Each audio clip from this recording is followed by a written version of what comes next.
क्या नाम है आपका और किस क्लास में आपने टॉप किया है?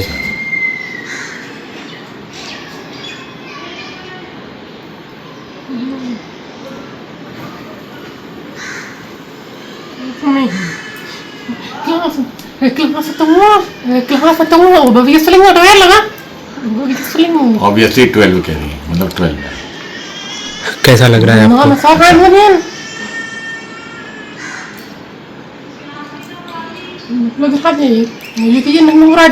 यकीन नहीं हो रहा है इनको। इस सफलता का श्रेय आप किसे देंगे? इसका श्रेय है। अच्छा,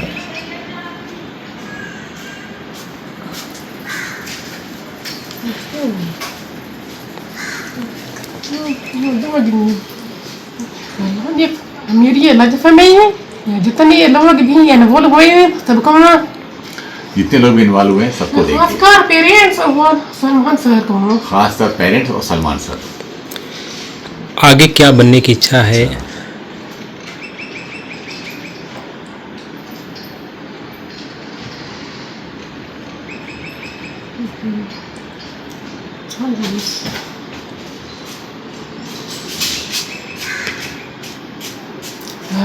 राइटर और पंजीरेस, राइटर और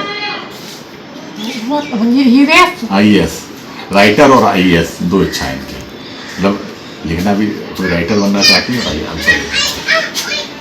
एक लास्ट क्वेश्चन, पापा के कितना सहयोग रहा है?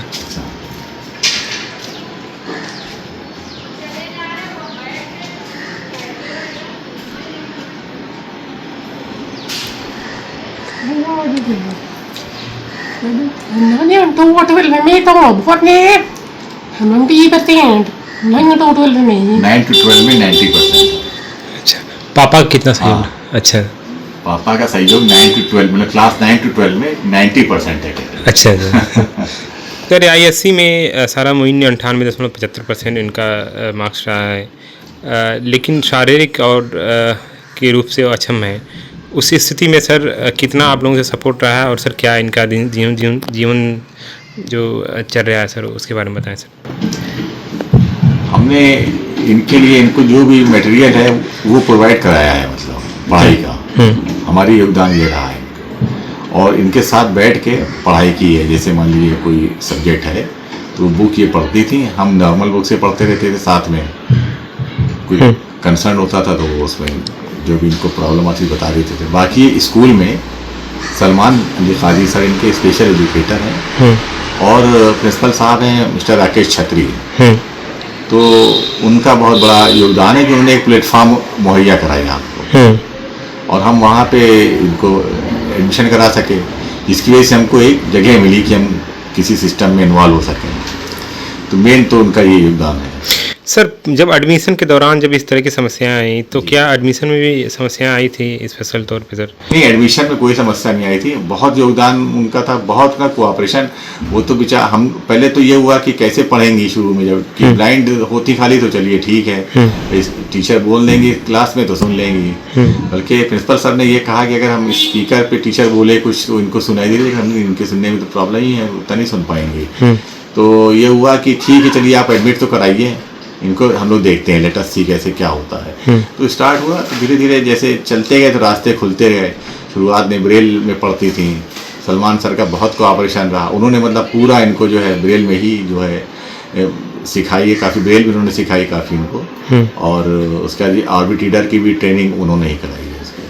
आपने सर BSNL में आपकी नौकरी थी, आपने तो आपने BRS भी ले लिया सर। कितने साल पहले सर, क्या इसकी वजह रही? हमने करीब 9 साल पहले BRS ले लिया, एक्चुअली हम भी ब्लड कैंसर के पेशेंट हैं एक्चुअली। तो एक तो हम थे और प्लस ये भी सारा की भी प्रॉब्लम थी, तो इन दोनों की वजह से इनकी पढ़ाई के लिए एक आदमी का रहना ज़रूरी है। जब वाइफ भी हमारी जॉब करती है तो इस वजह से हमने और ले लिया। सर, सारा की आगे क्या ख्वाहिश है सर, क्या बनना चाह रही हैं और उनका लक्ष्य क्या है सर? सारा का लक्ष्य तो जो है, पहले तो ये कहती थी हमसे शुरुआत में कि हम जो है प्रोफेसर बनना चाहते हैं या टीचर बनना चाहते हैं, और साइंस की बहुत मतलब इनको वो थी इच्छा पढ़ने की, साइंस की, साइंस और मैथ्स, और हाई स्कूल तक इन्होंने पढ़ा भी। आप ये समझिए कि मतलब कंप्यूटर से मैथ्स के क्वेश्चन करना कंप्यूटर पे अलजेब्रा वगैरह के कितना मुश्किल होता है, तो उन्होंने वो किए हैं।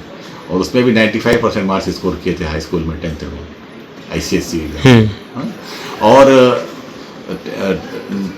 उसके बाद लेकिन ये हुआ कि कैसे आगे की टफ पढ़ाई हो जाती है, कैसे पढ़ेंगी मैथ्स, कैसे उसमें सिंबल वगैरह होते हैं, कैसे क्या होगा, प्रैक्टिकल वगैरह में दुश्वारी आएगी। तो इस वजह से ये सब देखते हुए ये हुआ कि इनको ह्यूमैनिटीज़ में कन्वर्ट कर देते हैं। सब लोगों की राय यही हुई स्कूल वगैरह में, तो हमने इनको जो है ह्यूमैनिटीज़ में एडमिशन दिला दिया। हालांकि ये नहीं चाहती थी, हालांकि इसके लिए हमको जो है NCERT की 2 बुक में खरीद के लाया इनके लिए, और उनको घर पे एक चैप्टर फीस का, ताकि इनका थोड़ा रुझान बना रहे, पढ़ती रहे मतलब उसको थोड़ा। बाकी फिर ह्यूमैनिटीज़ में इनके सब्जेक्ट थे, इनके उसी पढ़ाई उन्होंने की बाकी की 11th और 12th में। तो अभी सर इनका ख्वाहिश सर्विस सिविल सर्विसेज के, हाँ, अभी ये सिविल सर्विसेज के लिए भी कह रही हैं कि उसमें इंटरेस्ट है इनका। लेटेस्ट ये आगे देखते हैं ग्रेजुएशन वगैरह करा के फिर कैसे उसमें, क्योंकि इनके लिए प्रॉब्लम मेन एक्सेसिबिलिटी की है। जैसे मान लीजिए अभी इनको CUT के एग्जाम हमने भरवाया है, कंबाइंड यूनिवर्सिटी एंट्रेंस टेस्ट, तो उसमें भी जैसे इनके लिए वहाँ पे एक स्क्राइब प्रोवाइड कराते हैं डिसेबल बच्चों के लिए। जो ब्लाइंड कैंडिडेट्स होते हैं उनको एक स्क्राइब प्रोवाइड करा देते हैं, स्क्राइब मतलब राइटर, तो बोलेगा वो लिख लेंगे। लेकिन अब इनके साथ समस्या ये है कि ये सुनने में भी इनकी प्रॉब्लम है, तो अब ये मान लीजिए वो सुन ही नहीं पाएंगे उसका, तो वो लिखेगा क्या? तो इनको पूरा एक्सेसिबिलिटी प्लेटफॉर्म रहेगा, यानी इन तक वो पेपर पूरा एक्सेस हो जाए तो ये आराम से कर लेंगी, ये चीज़ है। तो इस वजह से उसके लिए हम लोग कोशिश कर रहे हैं, NTA वगैरह को ईमेल डाले हैं, लेकिन अभी कोई रिस्पांस नहीं आया प्रॉपर सा। हम लोग यही चाहते हैं कि कुछ आपके माध्यम से ऐसा कुछ जाए आगे कि इनका आगे का रास्ता हमवार हो जाए और अच्छा हो जाए, मतलब सही आगे चल के। ठीक। आपके राज्य की खबरें, आपके शहर की खबरें सबसे पहले जानने के लिए देखते रहें अमर उजाला। चैनल को सब्सक्राइब जरूर कर लें और पाएं हर अपडेट।